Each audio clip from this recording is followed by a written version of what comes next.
Hello guys, അസ്സാം വലൈക്കും. പൊറോട്ട വീശിയെടുക്കാൻ അറിയാത്തവർക്ക് വേണ്ടിയിട്ടുള്ള പൊറോട്ട റെസിപ്പി ആയിട്ടാണ് ഞാനിന്ന് വന്നിട്ടുള്ളത്. അപ്പോൾ എളുപ്പത്തിൽ എങ്ങനെ തയ്യാറാക്കാൻ നമുക്ക് നോക്കാം. അതിനായിട്ട് ഞാനിവിടെ ഒരു അളവ് പാത്രം എടുത്തിട്ടുണ്ട്. അതിൽ 3 പ്രാവശ്യം മൈദപ്പൊടി എടുത്തിട്ടുണ്ട്. ഇനി അതിലേക്ക് 1 ടേബിൾ സ്പൂൺ പഞ്ചസാരയും പാകത്തിന് ഉപ്പും ഇട്ട് എടുത്തിട്ടുണ്ട്.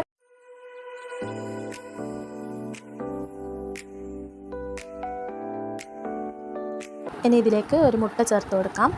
ഇതിൽ ഞാൻ മെയിനായിട്ട് എടുക്കുന്ന ഒരു സാധനമാണ് ഡാൽഡ. അപ്പോൾ അത് ഒരു പാക്കറ്റിൻ്റെ പകുതിയോളം എടുക്കുന്നുണ്ട്. ഇനി അതും കൂടി ചേർത്ത് കൊടുക്കാം.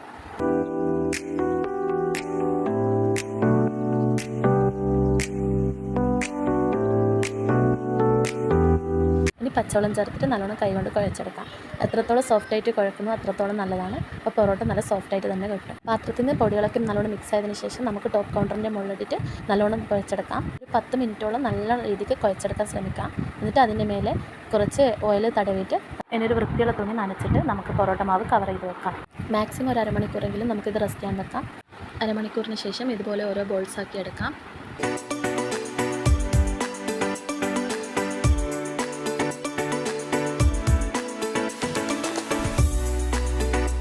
ഇനിയാണ് നമുക്ക് മെയിൻ വീശാതെ എങ്ങനെ പൊറോട്ട ആക്കുന്നതെന്ന് കാണിച്ചു തരാം. അതിനായിട്ട് ഇതുപോലെ നല്ല നീളത്തിലും വണ്ണത്തിലും പരത്തിയെടുക്കാം. എത്രത്തോളം വണ്ണത്തിൽ പരത്താൻ പറ്റുമോ അത്രത്തോളം വണ്ണത്തിൽ തന്നെ പരത്തിയെടുക്കാം.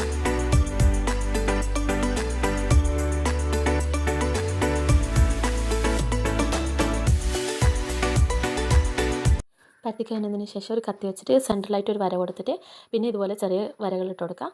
പൊറോട്ടയ്ക്ക് നല്ല ലെയർ ഇട്ടാൻ വേണ്ടിയിട്ടാണ് ഇങ്ങനെ ചെയ്യുന്നത്.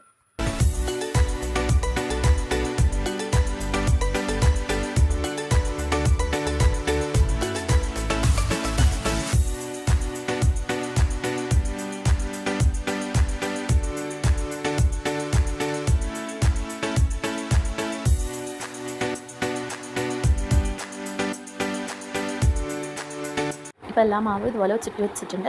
ഇനി നമുക്കിത് ഓരോന്നായി പരത്തിയെടുത്തിട്ട് ചുട്ടെടുക്കാം.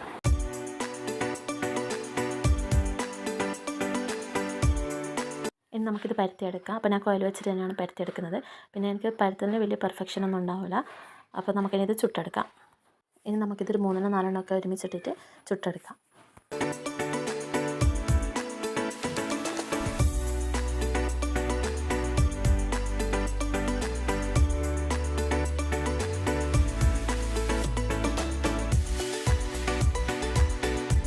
അപ്പോൾ നല്ല രീതിക്ക് തന്നെ തിരിച്ച് മറിച്ചിട്ട് നല്ലോണം വേവിച്ചെടുക്കാം. ഇപ്പോൾ പൊറോട്ട ഇവിടെ വെന്തിട്ടിട്ടുണ്ടെങ്കിൽ നമുക്കിതുപോലെ കൈ കൊണ്ട് അടിച്ചു കൊടുക്കാം. നല്ല ലെയർ കിട്ടുകയുള്ളൂ.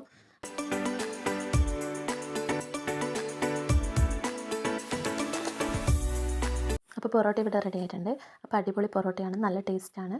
കടയിൽ നിന്ന് വാങ്ങുന്ന അതേ ടേസ്റ്റ് തന്നെ ഉണ്ടാകും പൊറോട്ടയ്ക്ക്. അപ്പോൾ എല്ലാവരും ഒന്ന് ട്രൈ ചെയ്ത് നോക്കുക. വീഡിയോ ഇഷ്ടപ്പെട്ടാൽ ലൈക്ക് ചെയ്യാനും സബ്സ്ക്രൈബ് ചെയ്യാനൊന്നും മറക്കല്ലേ.